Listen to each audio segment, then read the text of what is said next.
Also, PD Health at Home is presented by the Light of Day Foundation, whose generosity has made this programming possible. The Parkinson's Foundation has been providing weekly educational and wellness programs virtually through our PD Health at Home series, including Mindfulness Mondays, Wellness Wednesdays, and Fitness Fridays. As a reminder, all programs are held at the same time, 1 p.m. Eastern Standard Time. You can learn more and register for these programs by visiting parkinson.org PD Health. I am now pleased to introduce our speaker for today, Dr. Alfonso Fasano.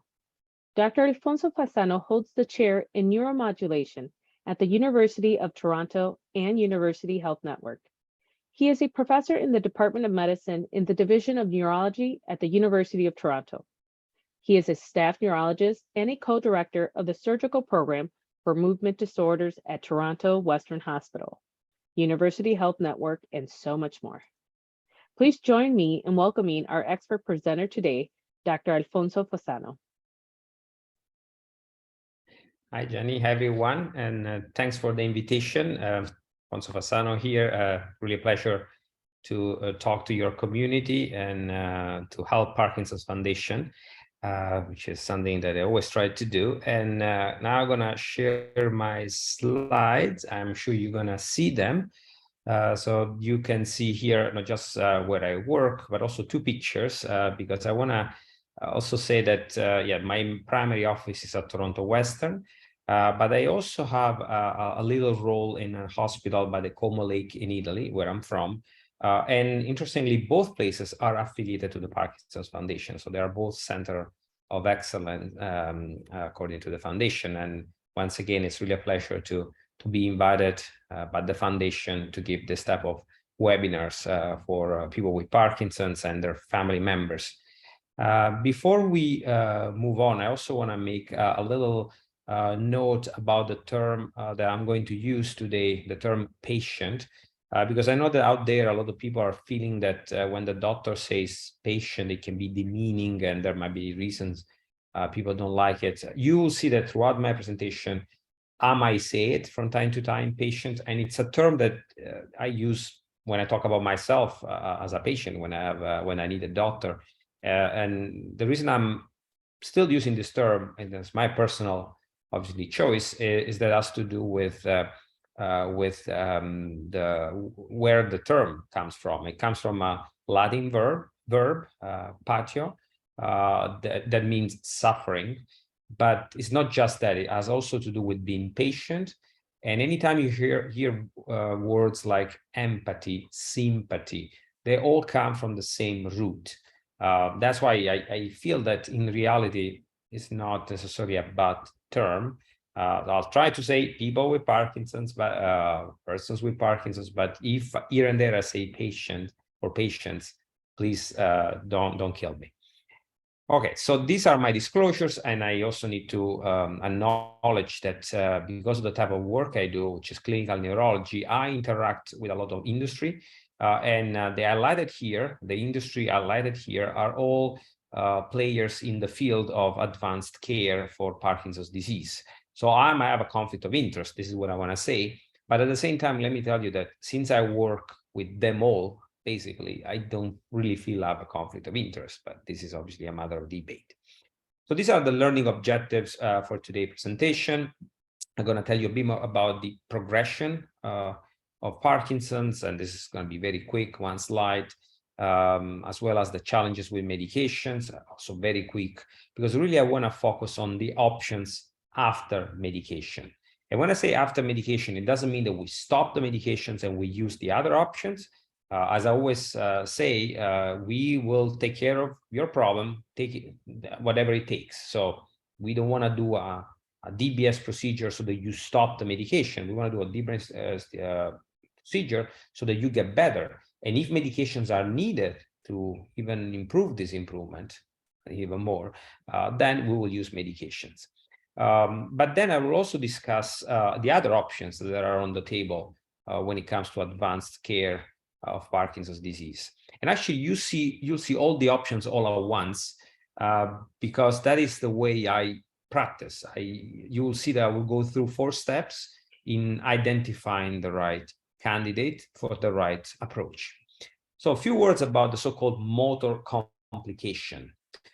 This is basically the combination of motor fluctuation, which is when levodopa doesn't work constantly and in a predictable fashion. And so there is some moments where you can move better, some other moments where you're immobile, maybe with tremor like this woman. And so these are the motor fluctuation, the alternation of so-called on and off phases. In order to improve the off phases, we tend to increase levodopa, and that sometimes comes with additional problems, which are levodopa-induced dyskinesias that this woman has when she moves. You can see she has this dense movement of the head and the arms. These are called levodopa-induced dyskinesias. So together, motor fluctuations and dyskinesias are considered motor complications. And when oral drugs are not able to manage this situation anymore, this is when I typically see patients with these problems. And at this point, I will have 4 steps to go through, as I said. The first question that comes to my mind is whether whoever is in front of me in my office is eligible for one of these advanced treatments. And we want to make sure that the diagnosis is correct, that indeed they have Parkinson's disease.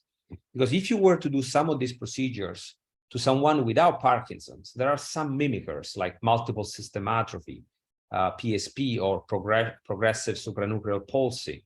So if you do these advanced therapies, first, they don't work. Second, actually the condition might worsen because these are very frail conditions.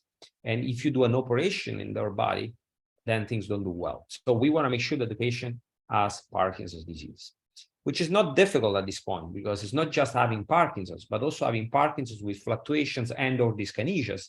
And this takes time to develop. So at this point, the diagnosis is clear. This is why, even though you see in this table that we might say that the disease duration has to be longer than 4 years, in reality, this doesn't matter. And as a matter of fact, it's no longer included in the monographs of these treatments. It doesn't matter because by the 4th year, very few patients have these problems. These will take 6, 7, 10 years to develop. So what happens if I see someone that comes to my office with 3 years of Parkinson's and already fluctuations and dyskinesias? At this point, there are 2 hypotheses. Either that is a fast progressive Parkinsonism with some response to levodopa, and that's usually multiple system atrophy, so I keep an eye on that. But most of the time, it's simply that the diagnosis was late. So the person thinks that Parkinson's started 3 years before, but in reality, the disease was there for much longer. The most important part that you see here is quality of life and social functioning. We do what we do, not because we don't want to see the tremor, not because we don't want to see the dyskinesias. Our goal is to improve the quality of life and the social functioning of the person in front of us. As I mentioned already, the oral therapy should be, at this point, not working well anymore. And that's also difficult to comment on because it depends on what country you are, what therapies are available. It also depends on the expertise of your neurologist. So at the minimum, at this point, you need to be followed by a Parkinson's expert. And then there are conditions that we don't want to see in order to go ahead.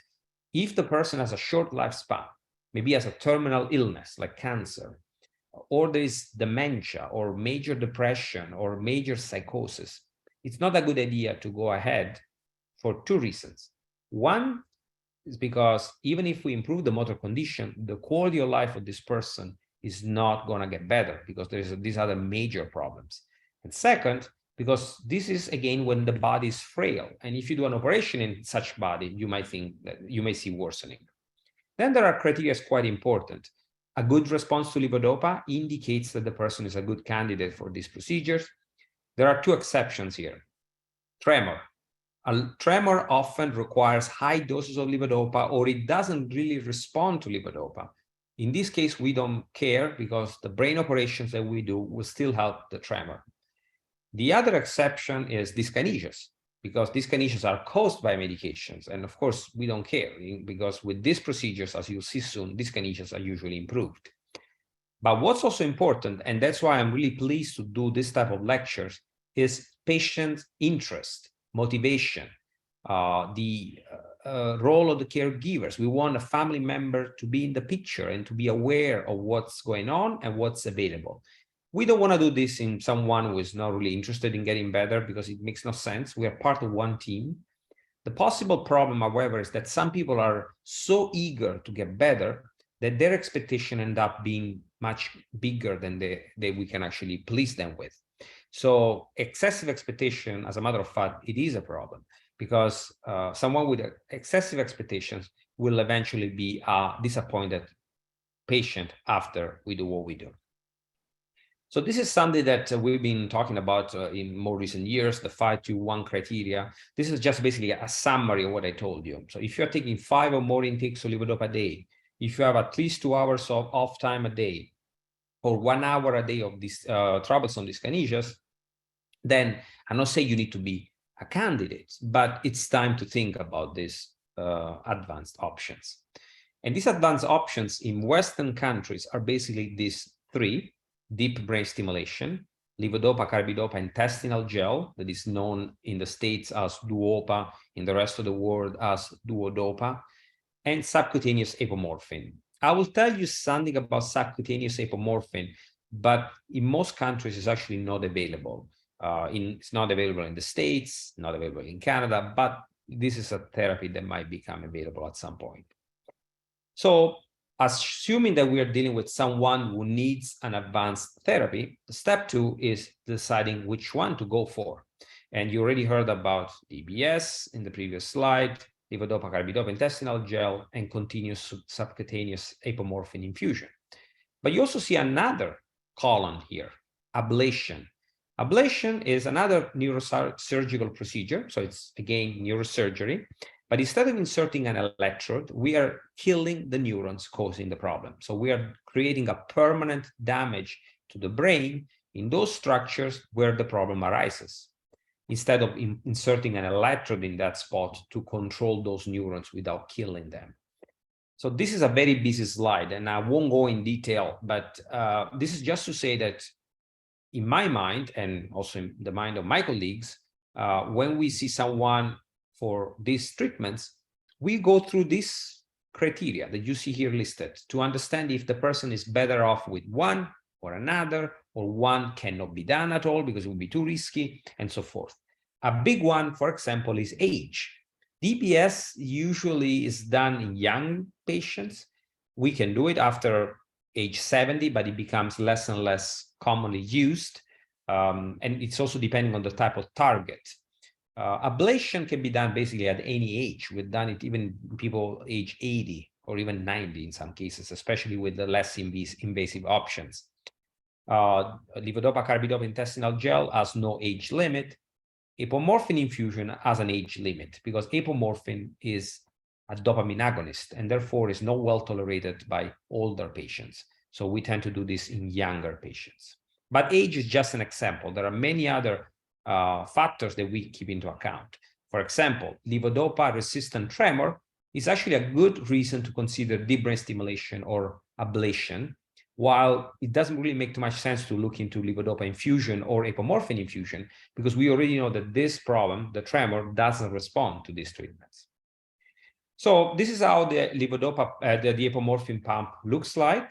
What you see here on the left is a patient that happened to see while I was in hospital in the Emerge, and he showed up years after because I hadn't seen him in a while. He was doing well, and as often happens, people don't go to follow-ups when they're doing well until he developed confusion. And because he was getting older, apomorphine caused confusion. And what you can see also on the skin are the nodules that he developed over more than 5 years of infusion.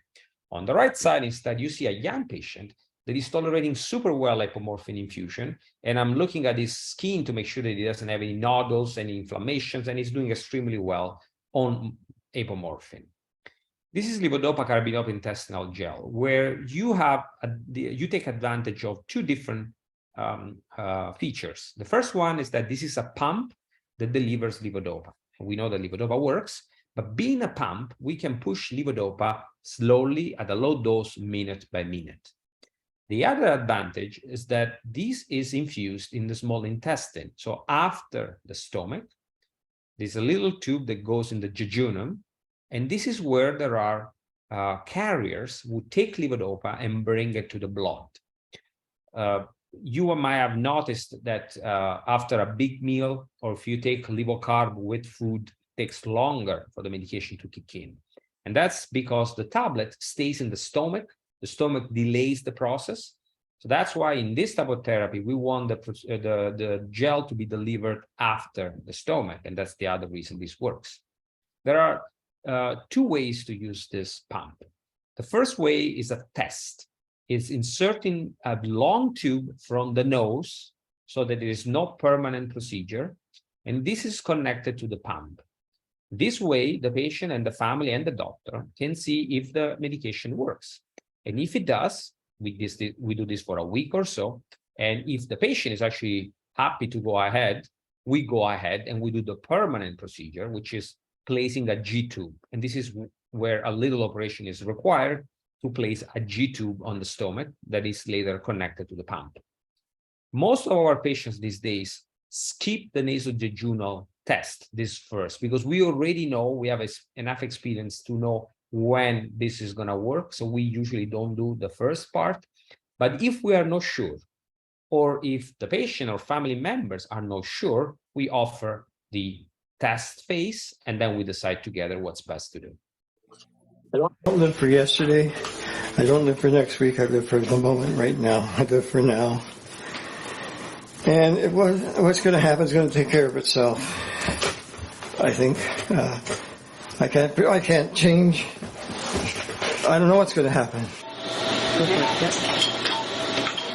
We're hoping for some improvement so we can get back to doing some things that we used to be able to do, and also that he's hoping that he can get rid of some of these pills. He's up to 33 pills a day now. The surgery was fairly straightforward. I didn't have any pain before or after. It's healed as they predicted in the 3-week period after the surgery. I feel so much more liberated. Absolutely. Not just because he can do the pump by himself, but all the other things that he can do by himself. Make his own lunch. He can dress himself. And I thought, yes. So what you just saw is a little edited part from a short movie that a director in Toronto did for one of my patients who, as you saw, underwent Levodopa, Carbidopa, intestinal gel. And this is a short movie that you can actually even find, I think, online on YouTube. It's called The Little Things. And it's the history of this couple, how the disease worsened and what happened after the procedure. And you saw how the PEG J looked like, that the person has to connect the cassette containing Levodopa to the pump every morning, but he can do it on his own, and it worked well. This was just an example of how things look like in these patients. This is another one, a younger one. And again, the point is the same. On the left, you see him without medication, and he's completely immobile with panic attacks. And at this point, he's using 13 tablets a day plus injection of apomorphine. And this is during the same admission at night. That's why it's dark outside, doing well. And this is how he walks. And now you're going to see also the pump. I hope he's going to show the pump.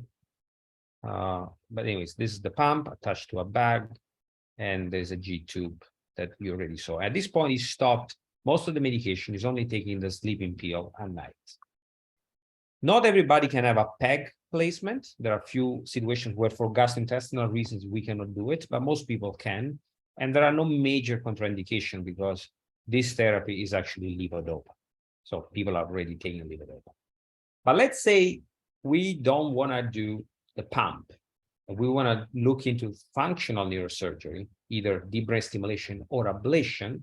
Then we need to decide the target in the brain, because these are the procedures, but then depending on where they are done, you may achieve different benefits. And again, you see a long list of when we consider one versus another. I want to show you where they are, which is simpler. So this is a slice of a brain, and the thalamus, which is this part here, is the target where we go to anytime we want to treat tremor. It doesn't matter if it's essential tremor, Parkinson's tremor, any type of tremor. If we place an electrode or we do an ablation in this part of the brain, we remove the tremor. That's the only thing we can do. The good thing about it is that this can be done virtually at any age. There is very little age limitation, risks-wise, not too many. So it's an easy procedure to do overall. Then there is the subthalamus, which is the target, is the main target of brain surgery. It's a very small nucleus in the brain. It's the most powerful treatment we have for Parkinson's, and it treats tremor, rigidity, bradykinesia, the fluctuation. Bradykinesia, by the way, means the slowness that you might experience. It is so strong that allows medication reduction on average by 50%, and therefore there is also a reduction of dyskinesia. So the person receives a benefit that is constant, a benefit similar to levodopa. But being so powerful, this is also a target that can cause problems. This is why patients need to be carefully evaluated. This is something that I do very rarely after age 70. We tend to do it very young patients because it can also be associated with cognitive worsening, with behavioral worsening, which are most of the time reversible when we adjust the settings. It can also cause balance problem, more freezing of gait, speech problems. So like I can imagine when you deal with something so effective and so powerful, you might also get more problems out of it. But because we use deep brain stimulation, we don't usually do ablation of this target. We can always program the stimulation in a way so that we can minimize these problems that I just mentioned. So, and that's the message I wanted to give you. Why for the thalamus, we can use deep brain stimulation or ablation. For the subthalamus, really, we can only do deep brain stimulation. The other target that we use in Parkinson's quite a lot is globus pallidus pars interna, or GPI. This is, in a way, similar to the subthalamus. Maybe it's a little less effective than the subthalamus, especially long-term. And this is why medication reduction is usually not seen. But this target has two main advantages. First, it's safer from a cognitive and behavioral standpoint. So we can do it even after 70, rarely after 75. And second, it has a strong effect on dyskinesias. So stimulating this target reduces dyskinesias, dystonia, all the involuntary movements. So even when we don't lower the medications, you still see no dyskinesias or less dyskinesias because of the effect of the stimulation or the ablation. So also in this case, an ablation can be done, and it's called pallidotomy. So when we ablate the thalamus, we call it thalamotomy. When we do the same in the globus pallidus, we call it pallidotomy. A very recent way to do this procedure, thalamotomy and pallidotomy, is MRI-guided focused ultrasound, which is shown in this cartoon. The patient has to be shaved, is wearing a very special helmet where there is cool water running it to keep the skin cool. And there are ultrasound coming from more than 1,000 transducers. So more than these thousands of beams of ultrasounds, which are all very weak, they all converge in one spot. And in that spot, that's why it's called focused, we cook those neurons. So we burn that area and we destroy the area that it can be the thalamus or the pallidum for the pallidotomy. So this is how it looks like. This is on your left. This is the MRI of someone who had a thalamotomy. And this is right after the procedure and 6 months, right after and 6 months. These are different sequences of the MRI, just to see that the cooking, the lesion, is done in the thalamus, which is exactly the same place where we can place an electrode in case of deep brain stimulation, again for tremor, or we can do the classic ablation like it used to be done, going in with a probe and burning that area with radio frequency. So that's the old way we used to do thalamotomies before focused ultrasound came. But as you can tell, the part of the brain that we are targeting is always the same. This is how it looks like in real world. This doctor that you see there is Professor Obeso in Madrid. The patient is awake during the procedure so that the doctor can make sure that everything is working well. And we can also make sure that the procedure itself is tolerated and it is effective. And we do the procedure in an MRI machine also because we can see the brain. So we can see how things are doing over time during the procedure. And we can also measure the temperature in the brain thanks to a special feature of the MRI. So this is how these lesions look like. You already saw thalamotomy, but lately we're also doing pallidotomy, which is in the GPI, the target I mentioned before. And very recently, this is February 23rd this year, this trial, which we were part of, got published in the New England Journal of Medicine. This is a trial showing that pallidotomy works for Parkinson's disease. Since these are ablations, for safety reasons, since we are doing something permanent, we do it only on one side. So we are only taking care of one side of the body. As you can tell, we do this mainly when we cannot do DBS, because DBS can be done on both sides. But the good news is that since we now know this technology better, we are starting to do more and more of bilateral thalamotomy and possibly bilateral pallidotomy. The only thing is that we don't do it all at once. We do one side first, wait 6-12 months, and then we do the other side. And finally, deep brain stimulation. Deep brain stimulation is basically a pacemaker. There is a battery pack under the collarbone connected to electrodes, and these electrodes bring electricity into the brain in different targets. And you already heard about the targets: thalamus, subthalamus, globus pallidus. So which ones are the indications for deep brain stimulation? The most used one is Parkinson's disease, but it's also approved for essential tremor, dystonia in some countries, epilepsy, obsessive compulsive disorder in some other countries. But there are many new indications on the horizon, including dementia. So we're working on it because this is a very flexible technology, and depending on where you insert the electrode, you may expect different benefits. But by far, most of the DBS patients in the world are Parkinson's disease patients. And this is just to give you an idea, in the States only until 2011, if you see this, the total number of movement disorders treated with DBS, you see that there is an exponential growth. And this is mainly driven by Parkinson's, which is the green line. DBS is present in many countries. We can do better for Africa. We can do better for some countries like China, India, or South America, where this is not covered and people need to pay out of pocket. But how many patients are candidates for the strongest target, the subthalamus? In the past, we were very strict. We have certain criteria that you see here listed. And these authors did the exercise. They looked in their clinic how many people were candidates looking at these strict criteria. And surprisingly, it was found that for a lot, it was too early. And only for a few, it was good time to do ST and DBS. But the authors themselves were quite surprised to see that it was only 2%. And then they wondered whether these criteria were too strict. So they removed some criteria and they arrived up to 5%. They, for example, removed mild psychosis because psychosis is a complication of medications. And as I mentioned, you reduce medication.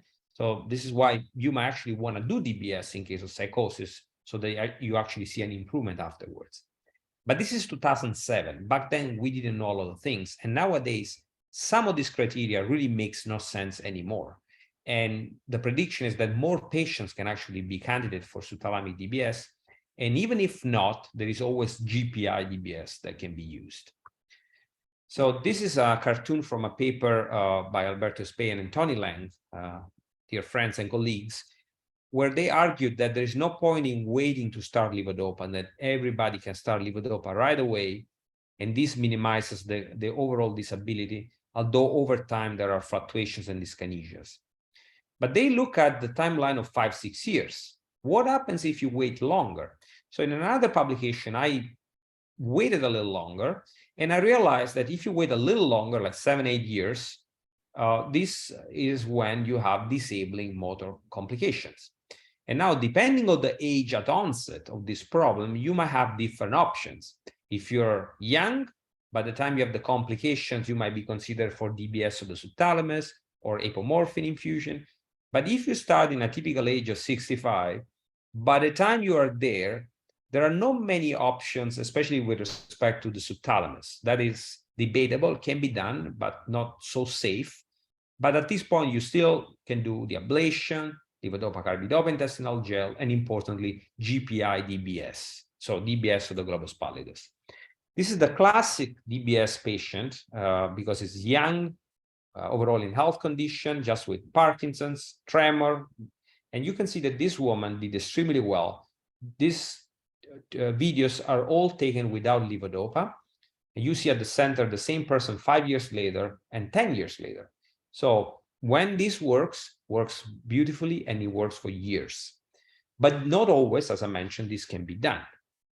And a good reason to do this, however, is to reduce the amount of medications and also to reduce the risk of behavioral problems caused by this medication, like mania, impulse control disorder. You probably heard about shopping, hypersexuality, gambling, binge eating. So sometimes it makes sense to do the operation also to prevent the occurrence of these problems. This is an older person with these involuntary movements in the leg, which are dyskinesias. This type of dyskinesias require higher dose of levodopa. This higher dose of levodopa caused other dyskinesias in the rest of the body. So she was dancing all along. It was difficult to manage this situation. She was quite advanced age-wise. And that's why she underwent GPI-DBS, which I mentioned already, is very effective for involuntary movements. And as you can see now with DBS on, she's not moving anymore, and she could actually even lower medications, even though that's not common. This is just to say that DBS of the globus pallidus can always be a good option, even when STN DBS cannot be done. I just want to also conclude saying that technology is helping us a lot these days, and I just want to touch upon a few things. One of them is remote programming. Here you see one of my fellows, former fellows, Dr. Fung, is now in the UK, programming this gentleman who is in St. John's in Newfoundland. So this man had to fly to Toronto until we placed a device that can be programmed remotely using the internet. And even more extreme than this is this other woman who lives in Trinidad and Tobago, and we can program from Toronto. So remote programming has changed also the access of DBS, to the access to DBS, because in the past, we could not really offer this procedure to people living too far from us, because it would have been dangerous even to do something, and then it would be difficult for them to take care of the device. Another thing that might come at some point, maybe in a couple of years, is something called adaptive stimulation or closed loop stimulation. On your left, you see a constant stimulation, which is this green part here.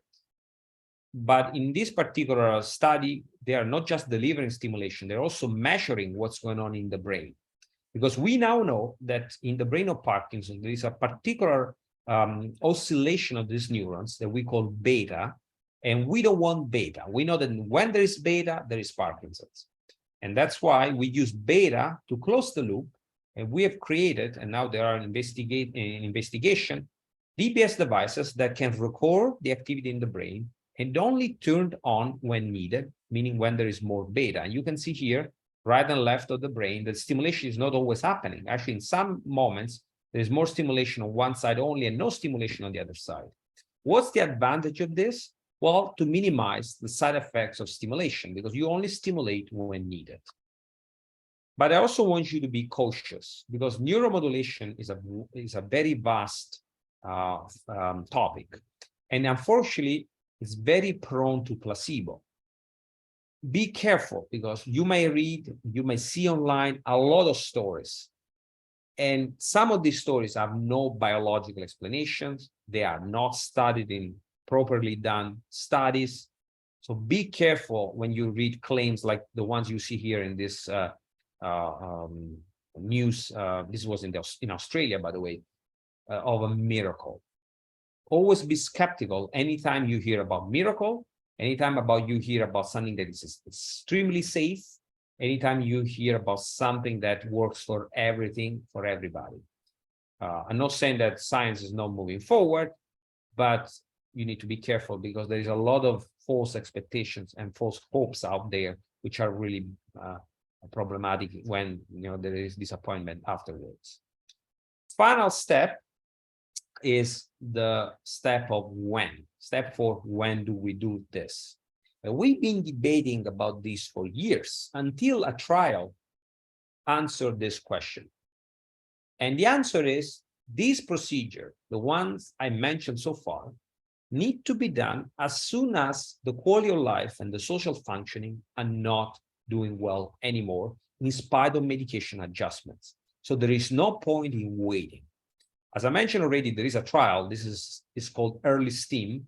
In this trial, a group of people were randomized, so flipping a coin, to either getting DBS, which is the red line, when fluctuations and/or dyskinesias were difficult to manage, as soon as this happened, 7 years after disease onset, or to best medical therapy, the blue line. And as you can see, the quality of life improved only in the group of people taking using deep brain stimulation. The way I explain this, and this is probably the most important thing I want you to bring home today, is that because of disease progression, there is a progression of the motor problems, as we know, unfortunately. But we have physiotherapy, we have exercise, good lifestyle, we have medication, all of it. And let me emphasize physiotherapy and exercise, which are probably the best things you could do.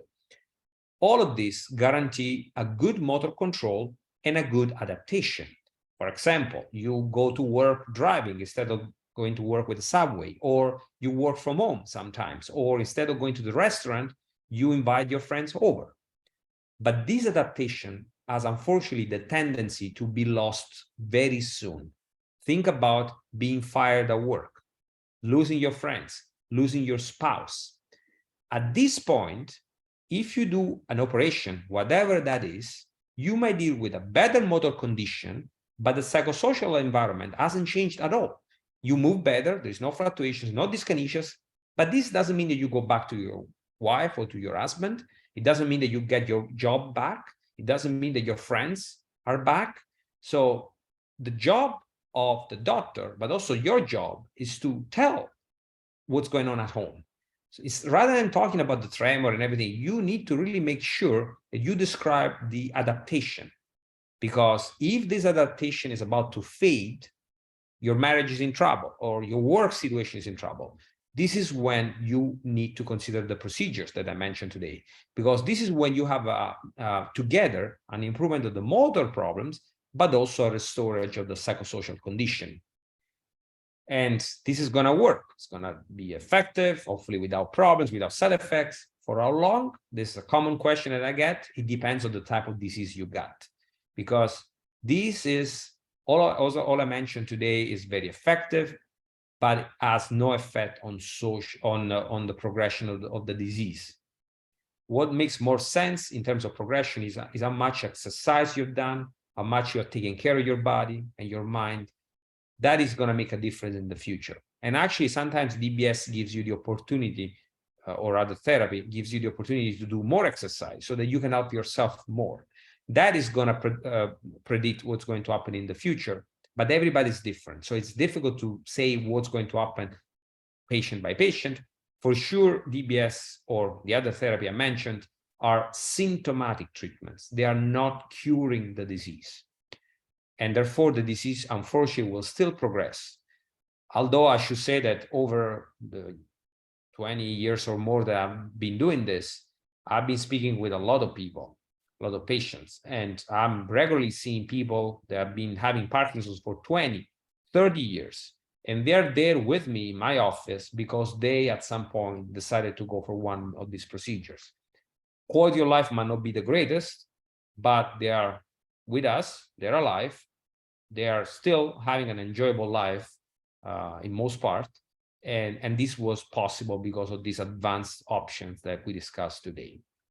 With this, I want to thank you all for the attention. I want to thank Parkinson Foundation for the opportunity, but I also want to thank the many people that work with me at Toronto Western, including the fellows. Really, this is something we can do because we work as a team. And part of the team is the patient and the family member. Don't forget that. And with that, there is also responsibilities on your end. And finally, you see there my Twitter handle and my email in case you want to reach out to me in the future. Happy to take your questions now. Thank you, Dr. Fasano. honestly, I really appreciate that you shared some real videos from your patients demonstrating some of these surgical options, because we see images, we see some of the description, but it's really nice to see, in real person, in real life, these procedures being done with the patient. So I appreciate your knowledge and your time sharing this meaningful information. You mentioned about right at the end, in perfect timing, because you talked about, there's due diligence on our, as a person with Parkinson's disease, to do our research and learn more about the procedures available. You talked about the miracle breakthroughs. I appreciate that, because there's so much information. You see it on social media, online, and sometimes it's very challenging for individuals to decipher what is facts or not facts. Could you share us, aside from the Parkinson Foundation's website, which we put a plethora of, expert, factual information, but other sources that viewers can learn and find more about, new procedures coming out, or, to learn more in terms of specific ones that they're interested in? Yeah, we have our own website at Toronto Western. So if people type UHN, which is my institution, and my name, they will see our website. This website is meant to give an idea of what we do, how we do. There is some material that can be downloaded, but it's a bit more, I don't know, specific to the Canadian maybe population, and practicalities like bring your health card, this kind of thing. But there are many other sources that I think people need to be aware of. And I just want to mention a few. PD Avenger, I don't know if you heard about them, but it's an incredible group of people with Parkinson's that have regular webinars, meetings. They are in network. They really do their best to do advocacy and share knowledge, but also share experience, because that's what helps. Probably a good venue to talk in person about these things will be the World Parkinson's Conference, which is going to be this year in July in Barcelona, where doctors and patients and family, they all get together to discuss these things. And I'm going to be discussing some of the things I mentioned today. Another website that I think people should be looking at is Tomorrow Edition. Tomorrow Edition is the website. It is actually the blog of a patient of mine, Benjamin Stetcher. He's 39 now, I think, and we've been knowing each other for a while.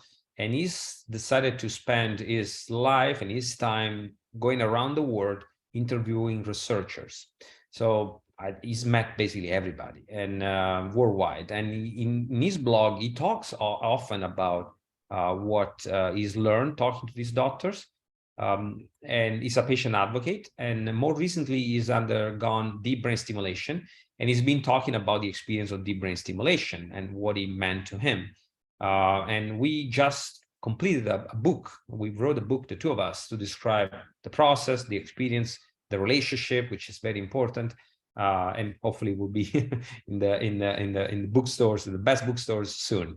That's certainly something else to look at. And then, yeah, these are basically the websites that come to my mind, but really there are many. But in reality, the Michael J. Fox website, I will stay away from websites that ask for money or donations.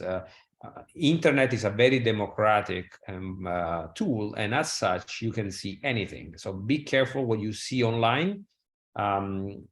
And if you know biology, if you know science, another website I would suggest to go to is PubMed. PubMed is basically the Google of doctors. Any publication is on PubMed.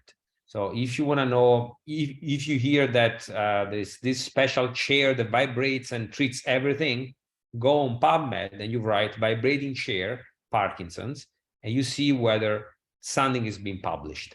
And if you see nothing, chances are that you are just dealing with a scam. Or if you only see one article.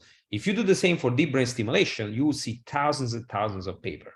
So this is just to also, simply looking at that gives you an idea of how solid whatever claim you heard of is. Okay. No, I appreciate it. And again, I appreciate you sharing some of those resources.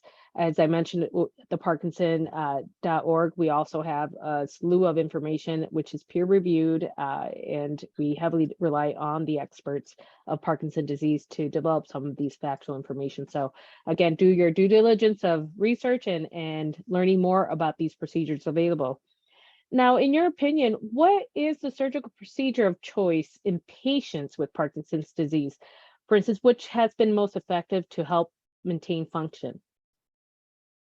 Yeah, it's not that there is the best, there's the best treatment for that particular person. So we don't want to do the procedure twice or three times. So we are, when I talk about it, and I have a similar conversation like I had with you, with my patient in clinic when they come to see me, I always say we need to make the best decision for you. So there are different options on the table, and I usually list them all or almost all of them, because I don't want the person to feel that, oh my God, this is it or nothing. I always want people to know that, first of all, they can wait. It's not that you need to do it. Second, that there are other things that can be considered. Some people, for example, are extremely worried about a brain operation. And I understand it's just the idea of it is not the greatest. So I want them to know that, yeah, if you don't want anybody to touch your head, there is a stomach procedure if you want. So everybody has a different best therapy. But if I mentioned this in my presentation, the strongest treatment we have is subthalamic DBS, DBS of the subthalamus, because it mimics the effect of levodopa, allows the medication reduction. All the patients that lived many years is because they were on this treatment, which on purpose is done in young patients, because this way we can lower medications. We think about the future, because 10 years later, 20 years later, we are not in a situation where we can increase the stimulation, because we cannot fry the brain. At some point, we cannot go any higher, otherwise we will have side effects. But this is when the levodopa and the other drugs start being increased again. So they are a high dose, surgery comes, the dose is reduced, we increase stimulation remains at the same level for many years, and then little by little, we increase again the medication over the following years. So this is why, whenever possible, we try to do DBS of the subthalamus, but that doesn't come from, it doesn't come without risks, especially in people who are over 75 towards 70, especially if they have a lot of balance problems, a lot of freezing of gait. The procedure itself can make these specific problems worse while treating all the rest. But that's the problem with quality of life, because you might have no fluctuations, no dyskinesia, no tremor. You can move your hands as much as you want. But if you're not able to go from A to B, or maybe you are now using a walker that you weren't using before surgery, or it's difficult for people to understand what you're saying, even when everything else is treated, those few problems alone are really detrimental of the quality of life, and the person is not happy. So the other way to answer this question is that the most grateful patients I met in my life were people who had ST and DBS, DBS of the subthalamus. The most disappointed patients that I met in my life were patients who had DBS of the subthalamus. So it's an important target. Yeah. And so when this decision is being brought up by the patient with Parkinson's disease, how effective or how important is the role of a care partner to be involved in this decision process as well? Yeah, that's a great question. I'm writing right now a little article with Bas Bloem from the Netherlands, where we're using the analogy of the flight attendant. So when we board a plane, I don't know if you know this, but flight attendants are there at the door greeting you, but they don't do it just out of courtesy. They do it to assess you. So we doctors have become very good at judging characters over the years. And family members are under scrutiny. When we assess the patient, we assess them too. I don't want a patient coming to my office alone. I don't want a patient coming to my office with spouse that is reading a newspaper instead of having a conversation with me. That is important, because especially for certain procedures, we need the help of the caregiver. Without a supportive caregiver, we will never do DBS of the subthalamus, because in some situations, DBS of the subthalamus can increase impulsivity, can cause mania, or the other way around. If we lower the medication too fast, people might have depression, there have been suicide in the past, but we don't live with the person.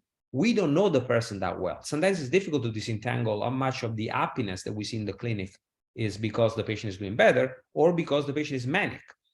A caregiver who knows the person or has known the person for a while will be able to tell us what's going on at home, if what's happening right now is out of character or it's normal.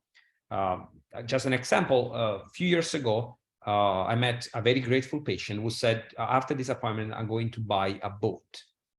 And I was concerned that that was an impulse decision, in like sort of a pathological shopping. But the wife looked at me and said, no, I know you're worried. This is his dream. And now he can finally do it. That's why we're doing it. It's not out of character. So this is the role of the caregiver, and it's an important role. Now, I'm not saying that has to be a connection forever, but there are important moments right after surgery where the caregiver is really a key player. I would say the very first, maybe the first 6 months after DBS, this is when we want to have a caregiver around. And in some situations, we made arrangement. For example, the person might have a sister or a brother living far. They will move in for a few weeks, for a few months, until we tell them, okay, now you can go. Okay, well, I want to thank you so much for addressing some of these questions that we received, and again, your time. This was a very meaningful information, and I'm sure one that many folks find a bit difficult and challenging, but hopefully after today's presentation, they feel a bit at ease and know what the options are available. So I want to thank you so much for your time. We're going to go ahead and do some closing remarks, but Dr. Alfonso Fasano, I want to thank you so much for your time again. I'm gonna thank you so much. And I want to thank, of course, our viewers who made this program possible as well. Many thanks to all of you who joined us today. A follow-up email will be sent with a survey. Please tell us what you thought about today's program. You'll also receive a link to today's presentation and additional resources. Please join us for our next Wellness Wednesday on April 12th.